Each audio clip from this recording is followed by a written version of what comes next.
Hello प्यारे बच्चों, कैसे हैं आप लोग। कल हमने समविभव पृष्ठ के बारे में पढ़ा था। आज हम एक न्यू टॉपिक के साथ आपके समक्ष उपस्थित हैं। टॉपिक का नेम है वैद्युत स्थितिज ऊर्जा।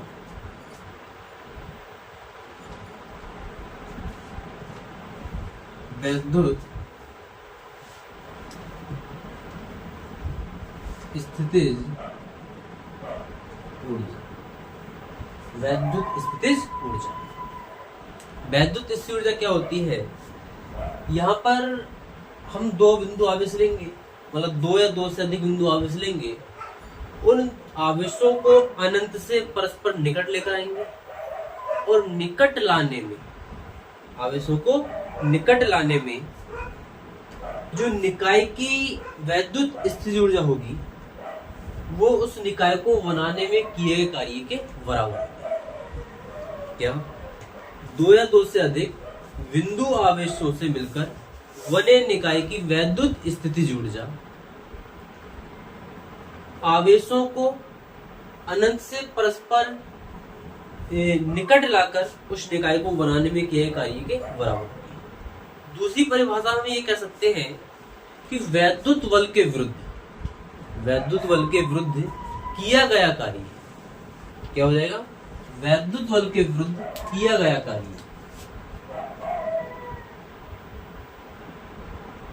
वैद्युत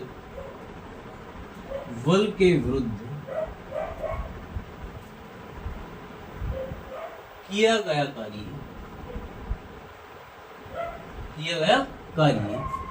वैद्युत स्थितिज ऊर्जा के रूप में संचित हो जाता है। वैद्युत स्थितिज ऊर्जा के रूप में संचित हो जाता है।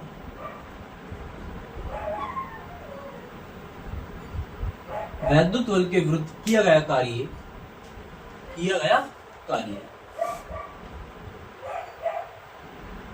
वैद्युत स्थितिज ऊर्जा के रूप में संचित हो जाता है। आइए इसको समझते हैं। एक जैसे कोई टीचर अगर छात्रों को पढ़ा रहे हैं और किसी भी टीचर ने अगर छात्र को पीट दिया तो उस छात्र को क्या आता है? गुस्सा। मतलब वो उस कार्य को अपने अंदर क्या कर लेता है? एब्जॉर्व कर लेता है। अब फिर वो घर जाता है, घर पर उस गुस्से को क्या करता है? अपने छोटे बहन भाई पर निकालता है, वरना उनको पीट देता है। तो क्या हुआ कि वैद्युत बल के विरुद्ध किया गया कार्य वैद्युत स्थितिज ऊर्जा के रूप में क्या होता है? संचित हो जाता है। जैसे टीचर ने उस छात्र को पीटा तो उसने क्या किया? उस वैद्युत बल के विरुद्ध जो कार्य था वो क्या कर लिया? अपने अंदर एब्जॉर्ब कर लिया। और उसने क्या किया? वो किसमें परिवर्तित हो गया? वैद्युत स्थितिज ऊर्जा के रूप में परिवर्तित हो गया। जैसे उसने अपने किसी छोटे भाई बहन को जब जाकर उसको पीटा तो वो क्या हो गई? वैद्युत स्थितिज ऊर्जा हो गई। और किसी टीचर ने जब उस छात्र को पीटा तो वो क्या हो गया? वैद्युत बल के विरुद्ध किया गया कार्य। तो ये आपको परिभाषा समझ आई होगी। यहाँ पर इसमें एक आता है दो बिंदु आवेशों के निकाय की वैद्युत स्थितिज ऊर्जा। एक हेडिंग होता है दो बिंदु आवेशों के निकाय की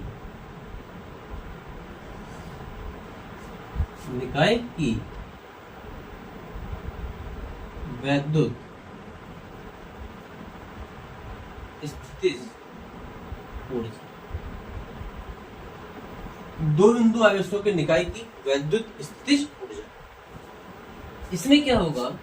हम दो बिंदु आवेश लेंगे, एक पर आवेश Q1 है, एक पर आवेश Q2 है, और इन दोनों के बीच की दूरी कितनी है? R। दोनों के बीच की दूरी कितनी है? R है। तो यहाँ पर माना एक निकाय है जो दो बिंदु आवेशों से मिलकर बना है, जिनके बीच की दूरी कितनी है? R है। और आवेशों के बीच माध्यम का परिवर्तन कितना मान लेंगे? K मान लेंगे। तो यहाँ लेंगे वैद्युत विभव की परिभाषा से। किससे लेंगे? विभव की परिभाषा से। विभव की परिभाषा से। विभव की परिभाषा आपने क्या पढ़ी थी? क्या था? एकल बिंदु आवेश कारण वैद्युत विभव आपने पढ़ा था। अगर हम इस आवेश Q2 की क्या माने? अनुपस्थिति माने। आवेश Q2 की क्या माने? अनुपस्थिति माने।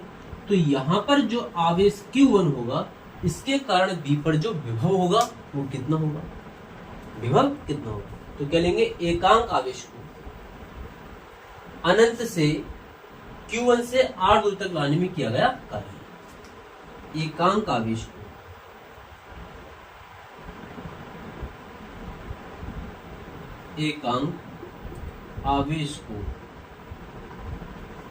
अनंत से एकांक आवेश को अनंत से Q1 से R दूरी तक लाने में किया गया कार्य। लाने में किया गया कार्य किसके बराबर हो जाएगा? ये हो जाएगा आवेश Q1 से R दूरी पर विभव। आवेश Q1 से R दूरी पर विभव।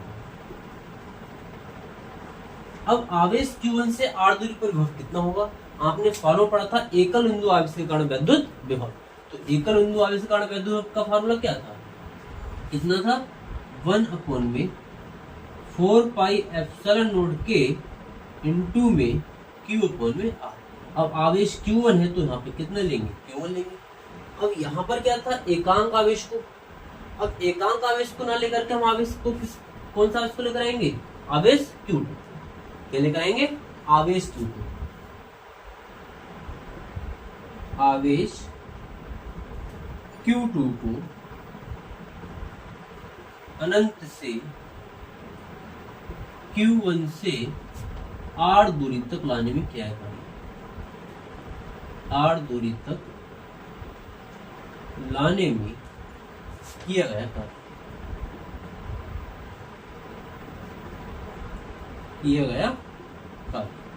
क्या हो जाएगा? W बराबर, आपने फॉर्मूला पढ़ा था विभवांतर का, V बराबर W/में Q पढ़ा था।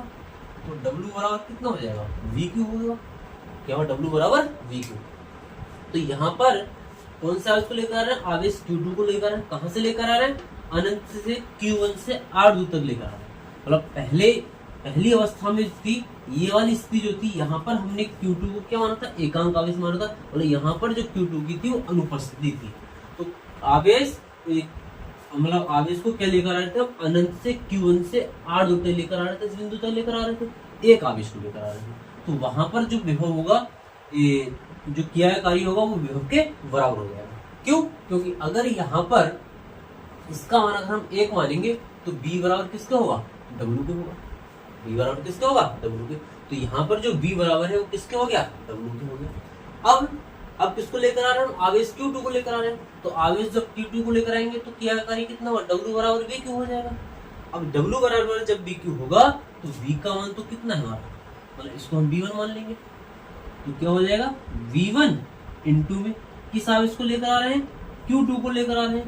तो कितना हो जाएगा? Q2 हो जाएगा। वैल्यू पुट कर देंगे। W बराबर V1 की वैल्यू कितनी है? 1/4πε0 K इंटू में Q1/में R। अब यहाँ पर गुणा में कितना है? Q2 भी है। तो ये क्या हो गया? वैद्युत बल के विरुद्ध किया गया कार्य हो गया। ये क्या हो गया? वैद्युत बल के विरुद्ध किया गया कार्य। और यही वैद्युत बल के विरुद्ध किया गया कार्य क्या हो जाएगा? वैद्युत स्थिर ऊर्जा में संचित हो जाएगा। तो हम क्या लिखेंगे कि यही कार्य जो हो गया वो निकाय की वैद्युत स्थिर ऊर्जा के रूप में परिवर्तित हो जाएगा। क्या हो जाएगा? यही कार्य निकाय की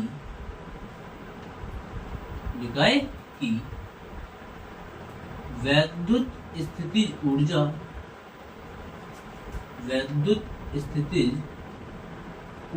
के रूप में संचित हो जाएगा।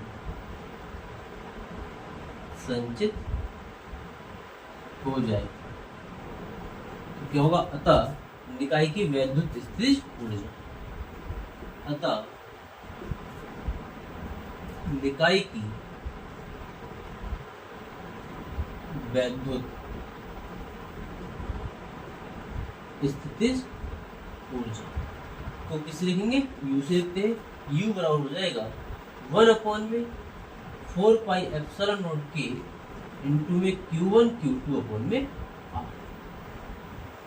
तो ये क्या होगा, निकाय की वैद्युत स्थितिज ऊर्जा हो जाएगी। ये कब होगी, जब निकाय दो बिंदु आवेश से मिलकर बना होगा। अब यदि यही निकाय कई सारे बिंदु आवेशों से मिलकर बना हो, यही निकाय कई सारे बिंदु आवेशों से मिलकर बना हो, तो यहाँ पर हमने दो बिंदु आवेश लिए थे, अब इसकी जगह क्या है, दो के अलावा बहुत सारे बिंदु आवेश होंगे, तब क्या होगा,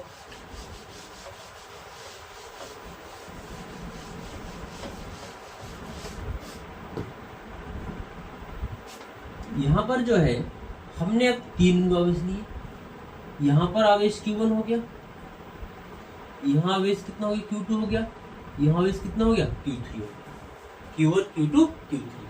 तो इस निकाय की वैद्युत स्थितिज ऊर्जा कितनी होगी, इस निकाय की वैद्युत स्थितिज ऊर्जा कितनी होगी। ये वैद्युत स्थितिज ऊर्जा कब थी, जब निकाय जो बन रहा था वो दो बिंदु आवेश से मिलकर बन रहा था।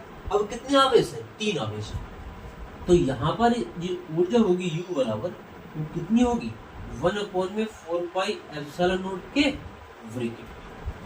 यहाँ पर इसके बीच की दूरी कितनी मान लेंगे, R12, इसके बीच की दूरी कितनी हो जाएगी, R23, इसके बीच की दूरी कितनी हो जाएगी, R31। तो यहाँ पर अब देखिए, जब हमने केवल दो बिंदु आवेश लिए थे तो Q1 Q2 था, अब यहाँ पर ये भी दो बिंदु आवेश हो गए, ये दो बिंदु आवेश हो गए, ये दो बिंदु, इसके बीच की वैद्युत स्थितिज ऊर्जा, इसके बीच की वैद्युत स्थितिज ऊर्जा, इसके बीच की वैद्युत स्थितिज ऊर्जा, सबको क्या कर देंगे, जोड़ देंगे। तो अगर हम इस वाली ऊर्जा की बात करें तो कितना हो जाएगा, Q1 Q2 अपॉन में बीच की दूरी कितनी है, R1 प्लस इसकी जब लेंगे तो कितना हो जाएगा, Q2 Q3 अपॉन में R23 प्लस जब इसकी भी लेंगे तो कितना हो जाएगा, Q3 Q1 अपॉन में R3। तो निकाय की वैद्युत स्थितिज ऊर्जा का फॉर्मूला क्या हो जाएगा, याद आएगा हमारा निकल के। अब यदि इसमें ये तो क्या हो गए, तीन बिंदु आवेश हो गए, इन तीन बिंदु आवेशों के स्थान पर क्या है, अनंत बिंदु आवेश हो जाए, क्या हो जाए, अनंत बिंदु आवेश हो जाए, तो उसको भी हम इसी क्रम में आगे क्या करते रहेंगे, जोड़ते रहेंगे, इसी क्रम में आगे क्या करते रहेंगे, उसको जोड़ते रहेंगे। तो ये आंसर हमारा किसमें आएगा, जूल में, इसमें आएगा जूल में। इसके बाद एक टॉपिक है, इसमें एक समान वैद्युत क्षेत्र में वैद्युत द्विध्रुव को घुमाने में किया गया कार्य।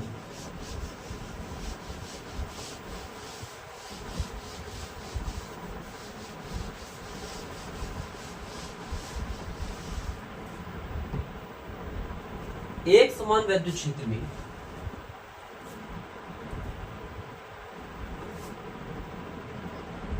एक समान वैद्युत क्षेत्र में वैद्युत द्विध्रुव को घुमाने में किया गया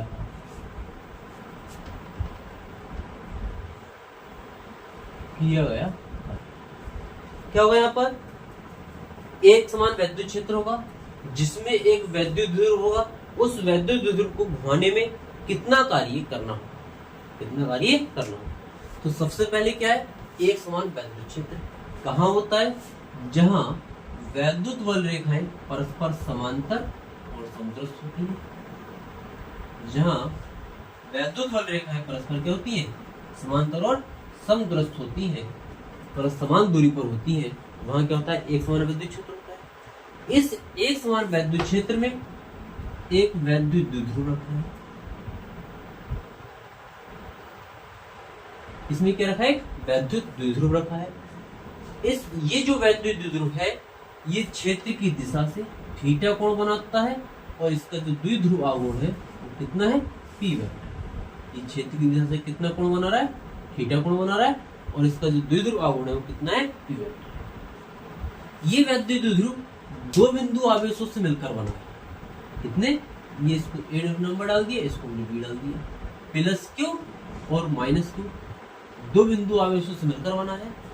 जब ये दो बिंदु आवेशों से मिलकर बना होगा तो जो प्लस क्यू आवेश है इसके कारण इस पर एक वैद्युत बल लगेगा, कितना, QE, क्षेत्र की दिशा में लगेगा। माइनस क्यू आवेश के कारण इस पर एक बल लगेगा, कितना, QE, वैद्युत क्षेत्र की विपरीत दिशा में। यहां से हम इस पर एक लंब डाल देंगे, यहां से क्या डालेंगे, लंब डाल देंगे, और इसको हम आगे की ओर मिला देंगे। तो जब यहाँ कोण थीटा है तो ये कोण भी कितना होगा, थीटा ही होगा। यहाँ भी कोण कितना होगा हमारा, थीटा ही होगा। तो यहाँ मान लेंगे, माना एक वैद्युत द्विध्रुव AB दो बिंदु आवेशों प्लस क्यू माइनस क्यू से मिलकर बना है, जो एक समान वैद्युत क्षेत्र E में क्षेत्र की दिशा से थीटा कोण पर स्थित है। इसका द्विध्रुव आघूर्ण कितना है, P है। इसका द्विध्रुव आघूर्ण कितना है, P है। तो वैद्युत क्षेत्र द्वारा द्विध्रुव पर लगाया गया वलयुग्म आघूर्ण, क्योंकि जब ये वैद्युत द्विध्रुव इस वैद्युत क्षेत्र में रखा होगा तो इस पर क्या लगेगा, द्विध्रुव आघूर्ण लगेगा। तो क्या लेंगे, वैद्युत क्षेत्र द्वारा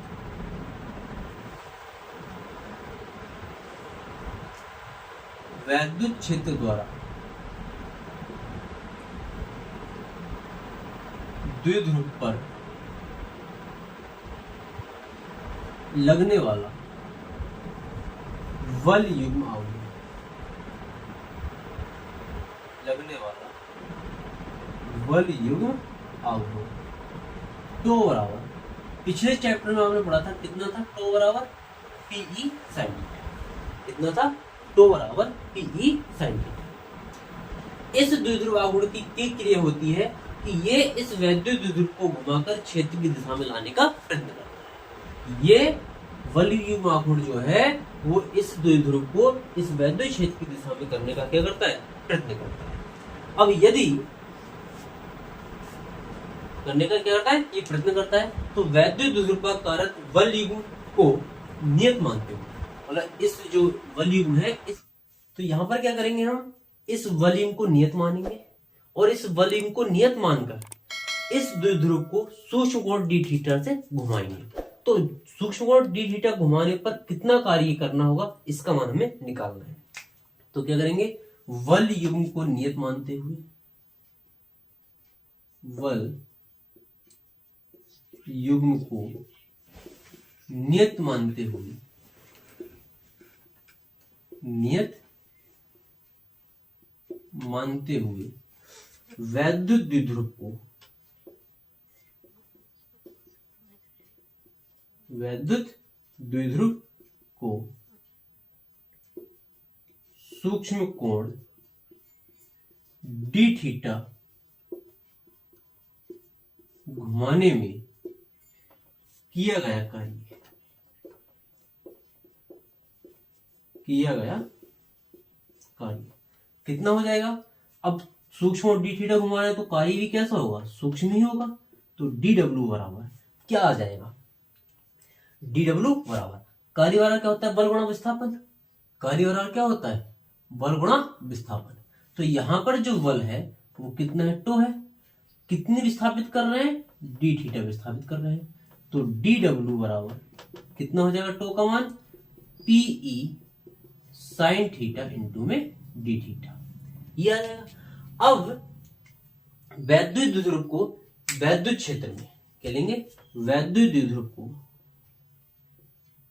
वैद्युत द्विध्रुव को θ1 से θ2 तक घुमाने में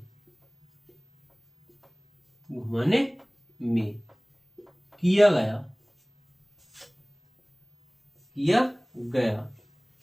कार्य कितना हो जाएगा, W हो जाएगा। मतलब अब क्या है, पहले हम इसको केवल सूक्ष्म और d थीटा घुमा रहे थे, अब क्या करेंगे, इसकी क्षेत्र की दिशा से θ1 से θ2 कोण तक घुमाएंगे।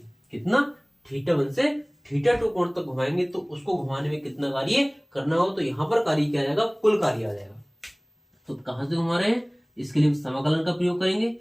θ1 से θ2 तक घुमा रहे हैं और कितना हो जाएगा dw, dw का मान रख देंगे θ1 से θ2 कितना हो जाएगा pe sin θ dθ।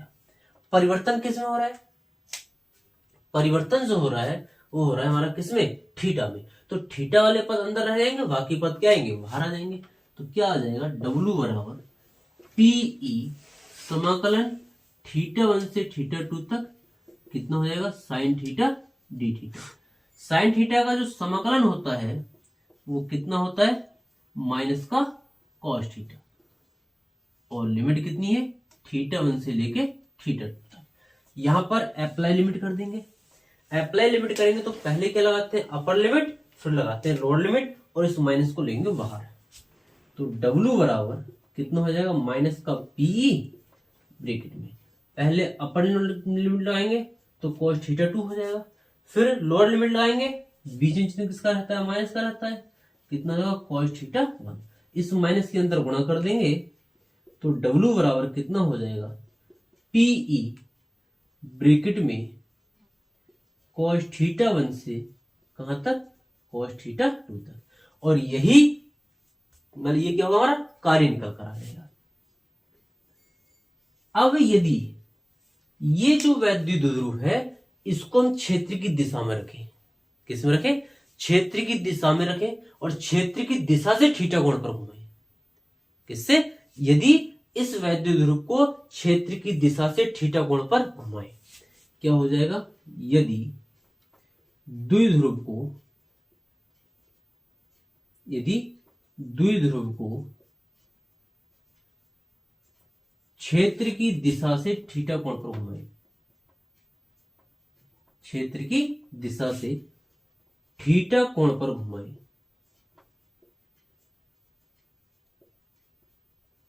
थीटा कोण पर घुमाएं, अर्थात θ1 बराबर कितना 0 और θ2 बराबर थीटा। मतलब जब ये चुंबकीय क्षेत्र की दिशा में होगा तो θ1 का मान जो होगा वो 0 होगा और θ2 का मान कितना कोण से घुमा रहे हैं, थीटा कोण पर घुमा रहे हैं, तो θ2 बराबर कितना हो जाएगा थीटा हो जाएगा। और जब ये θ1 बराबर 0 होगा तो हम ये कह सकते हैं कि वैद्युत ध्रुव क्या है, स्थायी संतुलन की अवस्था में है। तो यहां से ये दोनों कोण जब हम पुट करेंगे तो W इक्वल टू कितना निकल कर आएगा, W equal to PE bracket में कितना होगा cos 0 माइनस का cos थीटा। तो W बराबर कितना हो जाएगा PE cos 0 मान कितना होता है 1 माइनस का cos थीटा। ये हमारा फार्मूला निकल कर आ जाएगा किसका, एक समान वैद्युत क्षेत्र में वैद्युत ध्रुव को घुमाने में किया गया कार्य कितना होगा, W बराबर PE 1 माइनस का cos थीटा होगा। अब इसकी दो स्थितियां आती हैं। दो स्थितियां क्या आएंगी कि यदि वैद्युत ध्रुव साम स्थिति से क्या घुमाए, वैद्युत क्षेत्र के लंबवत घुमाए, तो साम स्थिति तो हमारी है ही वन वाली कंडीशन, कितने कोण से घुमा देंगे 90 के कोण से, तो थीटा का मान कितना हो जाएगा 90 हो जाएगा, तो किया गया कार्य कितना हो जाएगा W बराबर PE हो जाएगा। दूसरी स्थिति में क्या होगा कि यदि इस वैद्युत द्विध्रुव को हम क्या रखें, साम स्थिति से वैद्युत क्षेत्र की दिशा के विपरीत रखें, वैद्युत क्षेत्र की दिशा के विपरीत, अर्थात थीटा बराबर कितना होगा 180 होगा। जब थीटा बराबर 180 रखेंगे तो cos 180 का मान कितना होगा -1, और माइनस यहाँ पहले से दे रखा है तो -1 और -1 क्या हो जाएगा प्लस का 1 हो जाएगा, तो ये कितना हो जाएगा 2PE हो जाएगा। तो इसकी दो स्थितियां आएंगी। पहली स्थिति क्या होगी,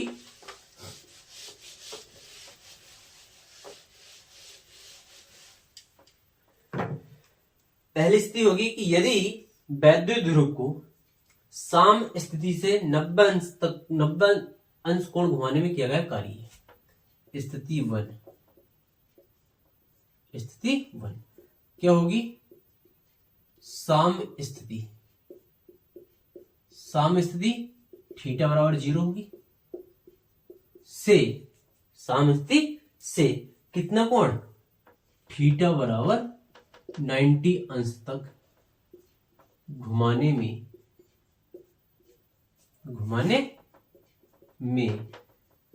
किया गया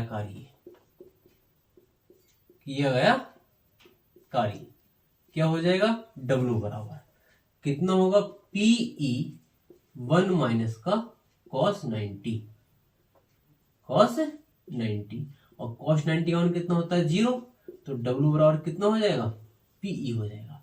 स्थिति 2 में क्या हो जाएगा, स्थिति 2 में यदि इसको कितने कोण तक घुमाए, साम्य स्थिति से थीटा बराबर 180 अंश तक कोण, 180 अंश कोण से घुमा दें, तो क्या लेंगे, अब क्या लेंगे हम, साम्य स्थिति से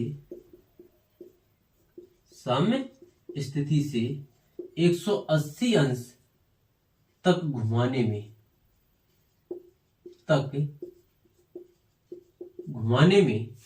किया गया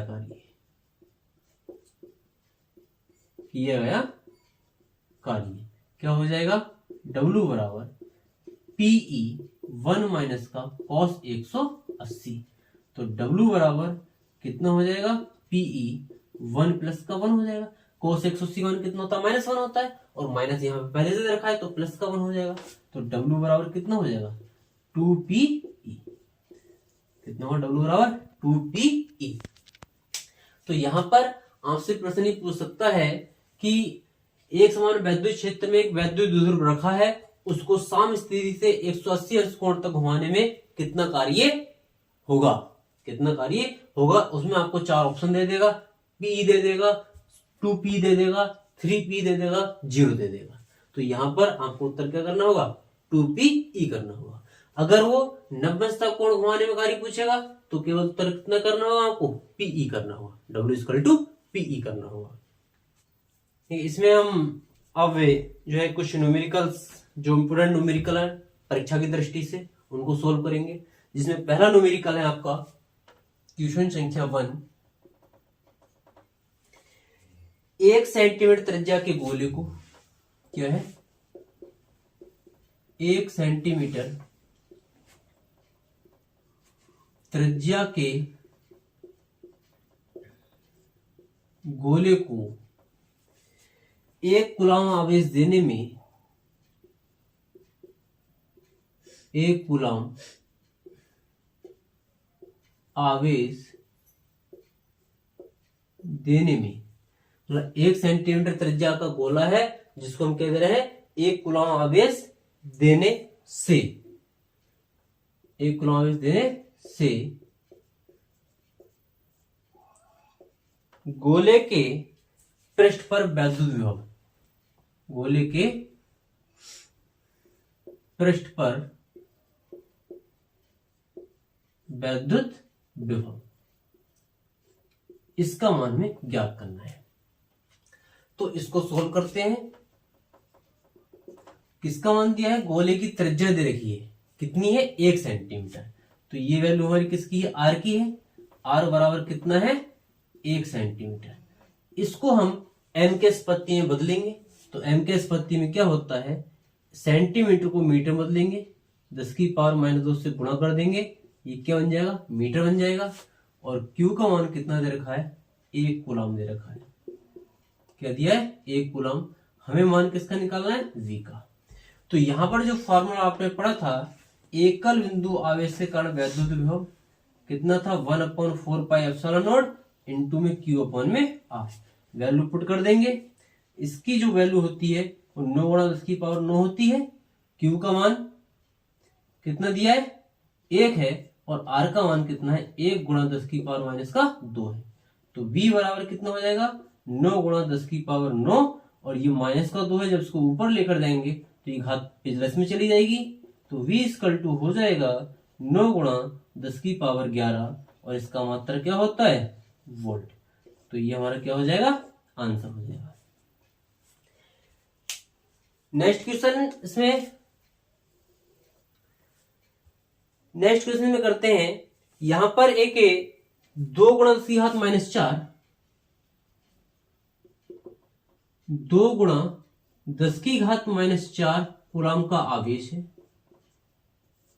2 गुणा 10 की घात -4 कूलम के बिंदु आवेश के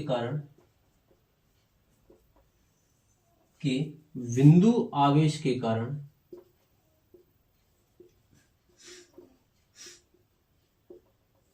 ये क्या है, एक बिंदु आवेश है, इसके कारण उससे 18 सेंटीमीटर की दूरी पर, कारण उससे 18 सेंटीमीटर की दूरी पर, 18 सेंटीमीटर की दूरी पर विभव की हमें गणना करनी है। मतलब 2 गुणा 10⁻⁴ कूलाम का बिंदु आवेश है और उससे 18 सेंटीमीटर की दूरी पर हमें किसका मान ज्ञात करना है, विभव का मान ज्ञात करना है। तो इसको हल करने के लिए हमें क्या करेंगे, बिल्कुल सेम क्वेश्चन है, जैसे हमने क्वेश्चन सोल्व किया था वैसे ठीक उसी को कर लेंगे। तो यहाँ पर Q का मान दे रखा है 2 गुणा 10⁻⁴ कूलाम और R का मान कितना दिया है 18 सेंटीमीटर, इसको मीटर में चेंज कर लेंगे तो 18 गुणा 10⁻⁻2 मीटर हो जाएगा। मान किसका निकालना है, V का, वही फार्मूला हो जाएगा V = 1/4πε0 इंटू में Q/R। तो क्या हो जाएगा, इसकी वैल्यू 9 गुणा 10⁻9 होती है, Q का मान कितना है 2 गुणा 10⁻⁻4 है, अपॉन में 18 गुणा 10⁻⁻2 है।